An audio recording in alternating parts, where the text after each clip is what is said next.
These first two examples in section 7.5 focus on interpretation rather than on the actual kind of math things that we're going to use to determine these problems. So what we're going to do here and what I've done here is I've just kind of written everything out in advance, and that way I can go through and talk about and explain it rather than focus on the actual handwriting part of the example. So for example 1, extracting natural gas through hydraulic fracturing or fracking is a controversial practice.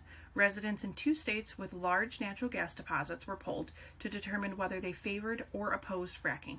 Let P1 represent the proportion of Michigan residents who favor fracking, and P2 represent the proportion of Pennsylvania residents who favor fracking. A 95% confidence interval for the population proportion is negative 0.0184, 0.117. Interpret the confidence interval. Does this interval indicate that there is a difference in support of fracking between these 2 states?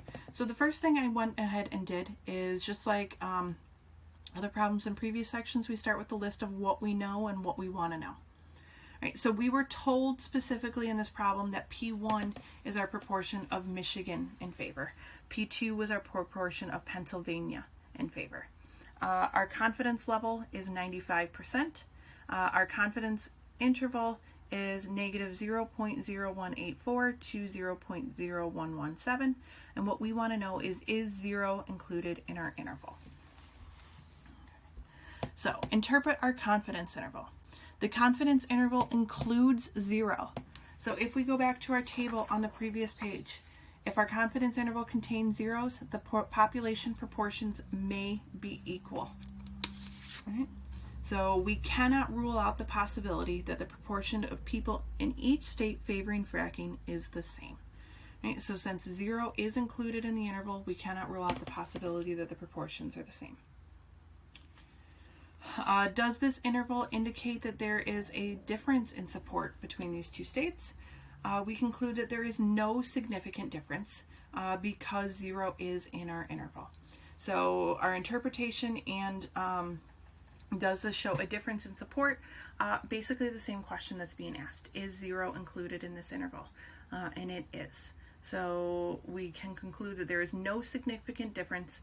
We cannot rule out the possibility that the population proportion in each state is the same.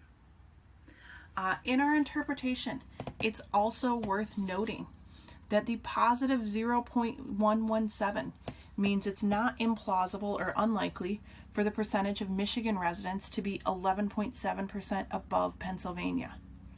The negative 0.0184 means that it's not implausible for the percentage of Michigan residents to be 1.84% below Pennsylvania residents. So the positive value means that again, P1 could be greater than P2, P1 being Michigan, greater than Pennsylvania by 11.7%.